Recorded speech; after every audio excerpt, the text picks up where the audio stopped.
Most social justice warriors know nothing about the long history of our movement.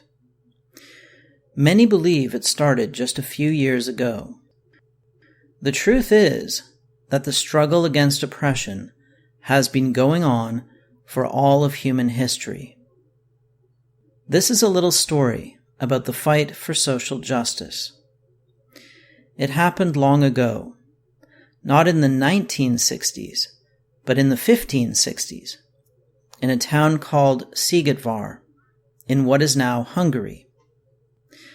The great community organizer, Suleiman the Magnificent, the leader of the Turkish Lives Matter movement, organized a big protest against the Christian white supremacists of Europe, who refused to accept undocumented refugee immigrants into their lands. He organized a large group of 150,000 refugee protesters, and they headed north, determined to speak truth to power.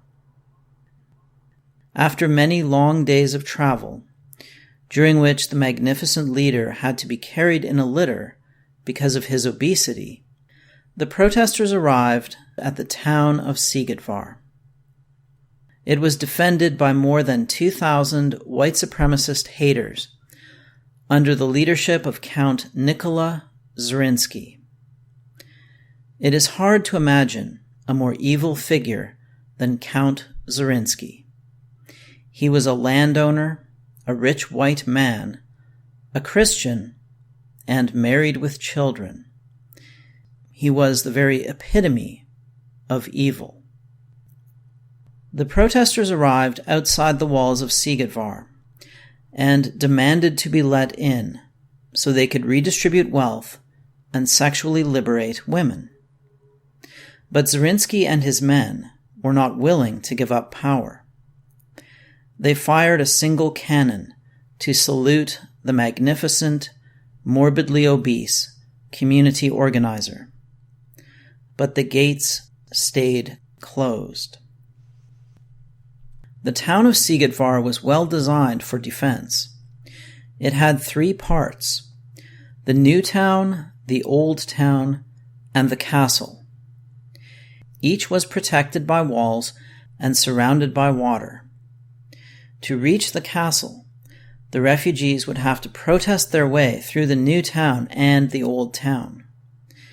It was going to be a difficult protest, but the 150,000 undocumented migrants had the advantage of numbers. For almost a month, they protested against the walls of the new town, taking many casualties. Finally, they breached the walls and stormed the town. The surviving white oppressors fell back into the old town, while the protesters redistributed wealth and liberated women from their husbands and children, freeing them to have polyamorous sexual relationships.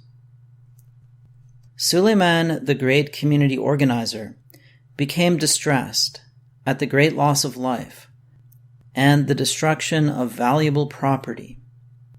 He offered Count Zrinski a prominent position in the Turkish Lives Matter movement if he would surrender the city, but Zrinski spurned his offer. The protest continued until the walls of the old town were breached. Of the original 2,000 Christian white supremacist oppressors, only 600 remained alive. They retreated into the castle with as many women and children as possible. Again, the protesters carried out the sacred work of social justice, redistributing the wealth of the old town and sexually liberating any women they could find. Then began the final stage of the protest. Soon the roof of the castle was in flames. Count Zrinski realized there was no way he could continue his reign of white supremacy, but he refused to wave the rainbow flag of surrender. Instead, he assembled his remaining soldiers in front of the castle gate and said these hateful words: Let us go forth from this burning place into the open and stand up to our enemies. He who dies will be with God. He who dies not, his name will be honored. I will go first, and what I do, you do. As God is my witness, I will never leave you, my brothers and knights. They flung open the gates to the castle and fired a huge mortar loaded with broken iron, killing 600 of the protesters. Then Zrinski led his remaining men on a final charge across the bridge into the guns and pikes of the undocumented migrants. Zrinski and most of his men were killed, but they took many migrants with them to the grave. A few survivors fell back into the castle, still fighting, but the battle was over. Social justice had triumphed over evil, as it always does. However, evil had one last surprise in store. In a room deep inside the castle, a young woman was hiding. The room was full of kegs of gunpowder. She had chosen to die rather than overcome her prejudice against polyamorous sex with refugees. She lit a slow fuse that was attached to a powder keg. Then she knelt on the stone floor and recited an ancient prayer. Our Father, who art in heaven, hallowed be thy name. Thy kingdom come, thy will be done, on earth as it is in heaven. Give us this day our daily bread, and forgive us our trespasses, as we forgive those who trespass against us. Lead us not into temptation, but deliver us from evil. For thine is the kingdom, the power, and the glory, forever and ever. Amen. At that moment, the burning fuse set off the powder keg, and in a chain reaction, all the other kegs exploded. She was killed instantly, of course, but she took with her thousands of innocent refugees who had swarmed into the castle, eager to redistribute wealth and liberate women. Despite the words of her prayer, she did not show forgiveness to trespassers. She was a hypocrite and a hater to the very end. Finally, the protest of Szigetvár was over. The town was a smoking ruin, filled with the wails of dying men and sexually liberated women. The protesters now faced a long walk home through a devastated landscape.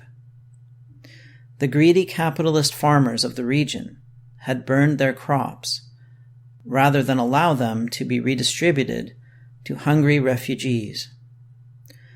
Of the 150,000 original protesters, 30,000 were dead, and an equal number were wounded or sick.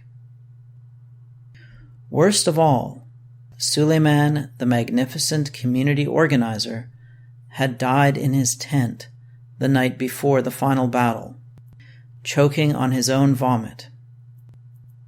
His death was kept a secret from the protesters, but nothing could hide the stench of his bloated, rotting corpse as it was carried home for burial. The great protest movement limped southward, hungry and sick, their protest signs in tatters. Such is the price of social justice. But no price is too high to pay to rid the world of hate.